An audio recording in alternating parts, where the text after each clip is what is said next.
Let's talk about masking. So, what exactly is masking? Here's an example to get things rolling. Let's say you have an image and you want to replace the background. So for this example, I'd like to replace the white background with something different. By adding a mask, I'm able to hide the background. If you look at that small thumbnail in the Layers panel next to the image layer, you'll see that it's in black and white. The white areas represent the skateboarder, and you can still see the skateboarder in the image preview on the left. The black areas, however, are hiding that white background. And because there are no other layers in this document, it's represented by a transparent background, so you see that checkerboard there on the left. Then I added a texture layer below that layer, so those transparent areas are showing through, so now I have a brand new background for this image. The general rule of masking is white reveals and black conceals. You can also have shades of gray in between, and those are just going to be areas of the mask that have different opacities. Let's take a look at another example. In this document, I have a pattern fill layer, so it's filling up the entire image with that pattern. Next, I added a color fill layer on top of that pattern, and that entire color fill layer hid the pattern that was below it. If you look in the Layers panel, you'll see the color fill layer, and it also has a white mask attached to it. Some layers that you add in Photoshop are going to automatically have masks added to them. By default, they will always be white, and that means that you are seeing everything in that layer. Next, I added some rectangles to that mask. I filled the far left one with black, the middle one with gray, and I kept that one on the far right still filled with white. If you look at that image preview on the left, where the black is on the mask, it's hiding that blue color fill layer. On the far right, the mask is white, so the blue is still hiding the layer below it. But in the middle, that part of the mask is gray, and you can easily see how that middle section in the image preview still has some blue showing, but you can also see that pattern below it. This is one representation of how black, white, and gray will affect your image. And I'll be showing you several practical applications of this throughout this chapter. So what masking does is it allows you to non-destructively hide or reveal certain parts of a layer. This type of editing is essential for doing tasks such as selective edits, for example, using an adjustment layer where you only want a certain part of that image to be affected. You can use masking to hide or reveal that adjustment layer on your image. And for those who do composite work and background replacements, masking is critical to actually creating those effects. But what about erasing? Why not just erase part of the layer instead of using masking? One big advantage of using masking is that it's non-destructive and it's also re-editable. This means that I can go back and I can make changes to the mask without losing any part of the image I was working on. Erasing, on the other hand, is going to be a permanent change. So if you realized you needed to bring back some of the layer or edit the mask and how it's actually affecting the other elements in your document, you would be unable to actually make that change. Here's an example of the same image side by side, and the edits look pretty identical. However, if you take a look at the Layers panel, the top layer in the image on the left was erased, whereas the image on the right had a mask applied to it. You can easily see in the layer thumbnail on the left that I've deleted and erased a portion of that layer. However, on the right, the entire layer is still there. Part of it is just hidden by a mask. Let's go ahead and jump into Photoshop and take a look at this example a little more closely. So here I have the first image open with the erased layer. If you look in the Layers panel, you can see that I have both of those same layers, and the top layer has the bottom half of it completely erased. Now I'm going to jump over to the image with the mask. So take a look at the Layers panel for this image. For this version, the entire bokeh photo on the top is still there, but the bottom part of it has been masked, and it's simply just hiding. If I hide the mask, and I can do that quickly by holding the Shift key and then clicking the mask, that layer is now visible over the entire document. I'm going to hold that Shift key and click the mask once again to bring that mask back, And now I'm going to make a few edits to both of these documents so you can actually see why masking is more powerful than just erasing a layer. So first I'm going to go back over to the image with the erased layer. And I'm going to do some more erasing. So I'm going to press E, which goes to my erase tool. I'm going to increase the size. I'm just using my right bracket key for that. And I'm going to erase a little bit more of this. If I make a mistake right away, I can always undo my last command. But let's say I saved this image and then I reopened it to get back to it later on. Obviously, the erase looks horrible. And so I'm looking at this and I'm telling myself, oh man, I really made a mistake. I want to bring back some of that bottom part of the bokeh. Well, unfortunately, the layer is completely erased. So I am unable to actually go back and recover that part of the layer. Now let's go back over to the mask version. Instead of using the eraser tool, I'm going to switch over to the brush tool. Another thing I want to make sure is that I'm actually working on the mask and not the layer itself. So in that layers panel, I'm going to click that mask.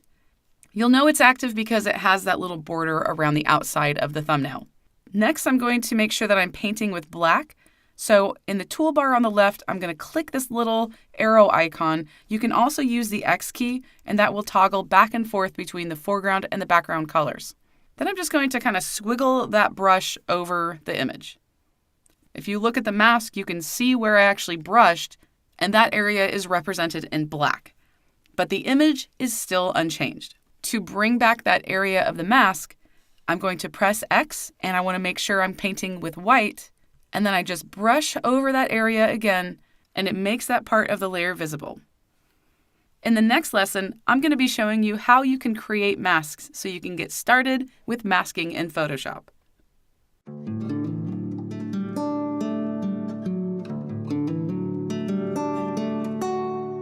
Before you can mask a layer, first you need to have a mask added to it. Some layers automatically come with masks, such as adjustment and color fill layers.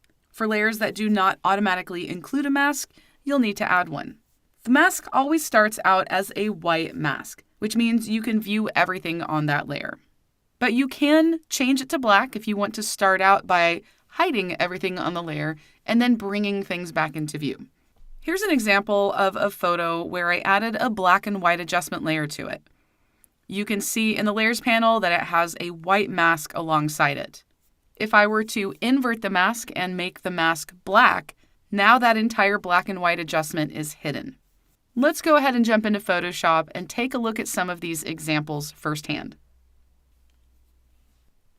For this example, I have two layers in the layers panel. The bottom layer is simply a shrimp on a fork. I also created some images where I added steam, but I want to mask it so you can't see all of that kind of behind the scenes stuff at the bottom. To add a mask to this image, I simply go to the layers panel and I click the add a layer mask icon. That adds a white mask, so the top layer is completely visible. I'm going to undo that, and I'm going to show you how you can add a black mask instead. I'm going to go down to the add layer mask icon, and I'm going to press and hold the Option or Alt key and then click to add a layer mask. By using that modifier key, I was able to add an inverted mask. Now, you don't always have to start out with your mask this way. If you added a mask or you have an existing mask, you can invert the mask by using the keyboard shortcut Command or Control-I. So in that Layers panel, I have that mask selected. I'm going to use the keyboard shortcut Command or Control-I, and the mask changes to white. And by toggling it on and off, it's going to just kind of switch back and forth to black and white. And for this example, I'm going to start out with a black mask. What I'd like to reveal in this image is that steam. So I'm going to go over to my photo and press the B key. That brings me to that brush tool. I also want to make sure I'm painting with white because I have a black mask and I want to reveal parts of the image.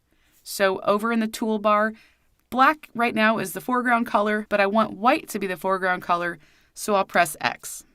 Then I just brush over that image, and that steam appears on my photo. If you take a look at the mask in the Layers panel, there's a white area in that mask, and that's the steam that I just painted back in. All it's doing is revealing a part of that top layer, but it's hiding the areas that I don't want to be visible. I'm going to jump over to another photo, and in this image, I'm going to add that black and white adjustment layer. So I'll go over to the Adjustments panel and click on the black and white adjustment to add it to my image. If you look up in that Layers panel, you can see I have that black and white adjustment, and it has a white mask attached to it. The mask is white, which means we can see everything in that layer. I could invert the mask, just like I showed you in the previous image, by using the keyboard shortcut Command or Control-I. Now the black and white layer has a black mask, which hides every single thing in that layer. I'm going to invert it again, and that turns it back to white. If I wanted to, I could select my brush tool, and I could paint with black. So I'll press the X key, and now I have black as my foreground color, so anywhere I brush in my image is going to hide the black and white adjustment. I'll just make a few brush strokes here for an example. And now let's take a look at the Layers panel. With those brush strokes, I painted with black, and that means it's hiding the black and white effect. Anywhere in that layer mask that is white is revealing the black and white effect, but anywhere I paint with black, it's hiding the black and white effect and showing the layer below it. In the next lesson, I'm going to get into more detail on actually editing a mask so you can see a few different ways on how to work with masks in your images.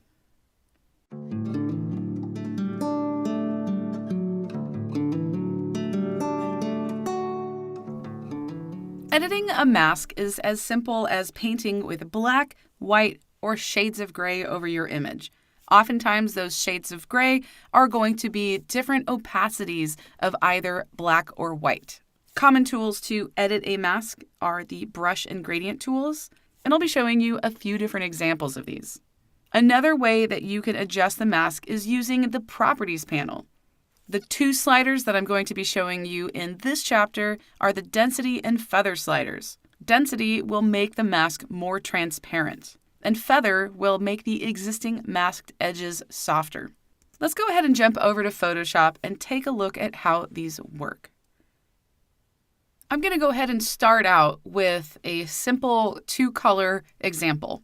I have two layers in the Layers panel. The top layer is blue, and the bottom layer is red. So that blue layer is on top, and it's covering up the red layer. Each of these color fill layers also have masks applied to them. I'm going to be editing the top layer mask to show you how both the brush and gradient tools work in Photoshop. The first thing I want to do when editing a mask is I want to make sure I have the mask selected. Next, I'm going to access the brush tool. I'll press B on my keyboard. You can also switch over to the brush tool using the toolbar. The mask I have that I'm working with is a white mask, so I want to make sure that I'm painting with black. In the toolbar, if you press D, that's going to set the default color swatches to white as your foreground and black as your background. But for this example, I want to paint with black, so I'm going to press the X key. And the X key will swap whatever foreground and background colors you have. So if you watch those color swatches, and if I keep pressing the X key, it just kind of goes back and forth between those two colors. I'm going to right-click over my image to show you some of the brush properties. Here you can set the size and also the hardness. I'll start out with a hardness of 0 so you can see what the soft edge looks like of a brush. In the options at the top, there's also an opacity slider. Right now, I'll start off by brushing at 100% opacity, but if you want to change it, a quick way to change brush opacity is by using a keyboard shortcut. Watch that opacity setting, and what I'm going to do is I'm going to press a number key on my keypad. If I press 5, the opacity changes to 50%. If I press 8, it changes to 80%. 1 is 10%, 2 is 20%, and so on. If you want to enter an exact number, such as 35%, just press those two keys quickly. If you want to go back to 100%, press 0. So I'll go ahead and start at 100% opacity, and I'm just going to brush over the image, and you can see I have a nice soft brush stroke in that mask. Because the brush was at 100% opacity, I can easily see that red layer coming through in that part of the mask. I'm going to right-click over my image, and I'm going to change the hardness all the way to 100%. Now I'm just going to make another brush stroke over the image, And you'll see that gives it a really hard edge. Most often when I'm masking, I'm going to be using a really soft-edged brush. Now, let's drop the opacity of this brush. I'll start out by dropping it down to 50%. So I'm going to press 5 on my keyboard. Now I'm just going to kind of paint a little square in the bottom left. The color that comes through looks a little bit purple. And that's because I have a low opacity of blue covering up the red from underneath. Let me drop the opacity even lower. This time I'll go down to 20%. Now if I brush over, it's barely showing anything through the mask. I'm going to go over to the mask in the Layers panel, and I'm going to press and hold the Option or Alt key and click that mask. And what this does is it gives me a visual black and white representation of the mask in my preview area. So I can see that the top brush stroke is a nice soft brush at 100% opacity. The middle one is a hard brush stroke at 100% opacity. And then the bottom two are shades of gray. So only part of the blue layer is going to be hidden from the red layer below. I'm going to press and hold again the Option or Alt key to bring the regular layer back. And now you can see how that looks once again. Now let's take a look at this mask if I invert the mask with that blue layer. I have that layer mask selected. I'm going to use the keyboard shortcut Command or Control I to invert. Now you can see that most of the red is going to be showing through below, and even those shades of gray were inverted, so now I'm seeing more of the red on the right, but I still have that purple on the bottom left. I'm going to press the Option or Alt key and click the mask once again so we can see that black and white representation. So as you already know, white reveals and black conceals, and I'm on the blue layer here. So what's happening is the white areas of the mask are making that blue layer show, whereas the black parts of the mask are hiding it. Another thing you can do with masks is fill them with white or black. You might want to do this if you want to reset or restart your mask, and the easiest way to do it is with a keyboard shortcut. For this example, I'll go ahead and start over with my mask with a white mask. The first thing I'm going to do is take a look at those swatches in the Layers panel. I want to fill it with white, so I'm going to make sure that white is my background color. Right now, it's set that way. But if for some reason you had black as your foreground color, you can press the X key and that's just going to swap them back and forth. So I have white as my background color. Next, I'm going to make sure I have that mask selected in the Layers panel, which I do. And then I'm going to use the keyboard shortcut Command or Control and then Delete. And that fills the entire mask with white. Now let's take a look at gradients. I'm going to press G to switch over to that gradient tool, and you can also access it in the toolbar. Next, I want to actually pick the gradient I want to work with. So I'll go up to the options and I'll click that drop down. I'll go into the basics and I'm going to select the foreground to transparent. Right now my foreground is set to black, so that's what I'm seeing in this swatch. If I wanted to add a white gradient, I would simply press X on the keyboard, and that's going to change the swatch in my toolbar along with that foreground to transparent color in the top. I'm going to press X again because I want this to be a black gradient. I also want to make sure I have a linear gradient for this example, so that's that far left option. And then next, I simply just draw a line. To draw a line, just click and drag. If you want to keep it nice and straight, just press and hold that Shift key, and that will keep it at a nice angle for you. Drag down, and then release. It looks like I was off a little bit with my gradient, so I'm going to undo that. Let's try that again. And this time I'm going to make sure I'm pressing and holding that Shift key through the whole process. And now I have a gradient. Let's take a look at what that mask looks like. I'll press and hold the Option or Alt key and click the mask. So I have black at the top, and then it fades down towards the middle of the image. The black area of the mask means it's hiding that blue layer. And all of those kind of shades of gray in between are just going to be different opacities of that mask, so it's just going to fade nicely and blend with my bottom layer. If you want to add to your gradient, you can click and drag, and maybe this time I'll make it a much longer gradient. And then as I release, I've added more black to the top, so more of that is hidden, and I can see that red below.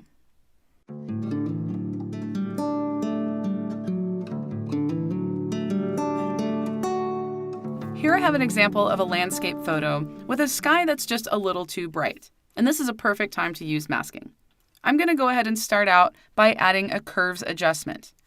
I'll click the curves icon in the adjustments panel, and then I'm going to go down to the properties panel. I'm going to make a few adjustments to my panels here on the right so I can see the properties panel clearly.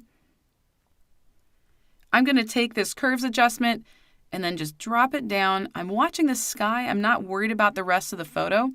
I just want that sky to be a little bit darker. But as you can see, it also affected the tulips and those rows, so they're just too dark for this scene. Whenever you add an adjustment layer, you automatically have a layer mask. For this image, though, I'd like to start out with a black mask. I basically want to hide the curves adjustment and then bring some of it back using masking. So I have that mask selected in the Layers panel. I'm going to invert the mask by using the keyboard shortcut Command or Control-I. Now that adjustment is hidden. For this photo, I'm going to use a gradient. So I'm going to press G on my keyboard. In the options at the top, I have the foreground to transparent selected, and I'm going to be working with a linear gradient. But because I have a black mask, I want to make sure I'm painting with white. Right now it's painting with black, so I'm going to press X and the foreground color changed to white. Now I'm going to click at the top of my image and drag down. I'm going to hold that Shift key, and I'm going to go just a little below the tulips here. And then when I release, that curves adjustment is now showing through in my image. Let's take a look at what the mask looks like.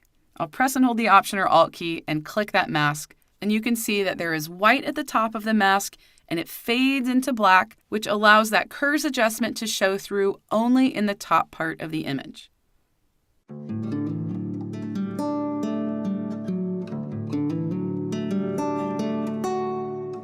Let's take a look at another example that would be a very common use of masking with photography. If you look in the Layers panel, you can see I have two layers. The top layer, which I've called Bright, is an image that is exposed mostly for the green mossy rocks on the outside of the water. However, if I hide that and you take a look at the image below it, there's a lot more detail in the waterfall. I'd like to mask this top layer so the detail from the bottom layer is showing through and I have more detail showing in that water. I'll go ahead and start out by adding a layer mask. So I'll click the Add Layer Mask icon in the Layers panel. Next, I'm going to access the brush tool. So I'll press B. I want to make sure that my opacity is at 100%.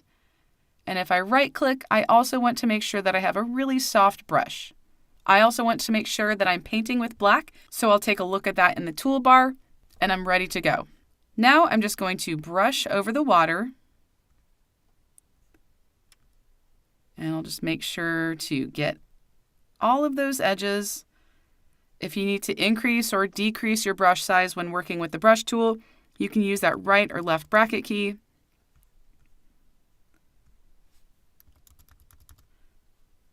Now I'll go ahead and toggle that top layer off and on, and you can see that the bottom layer is now showing through in those black areas of the mask.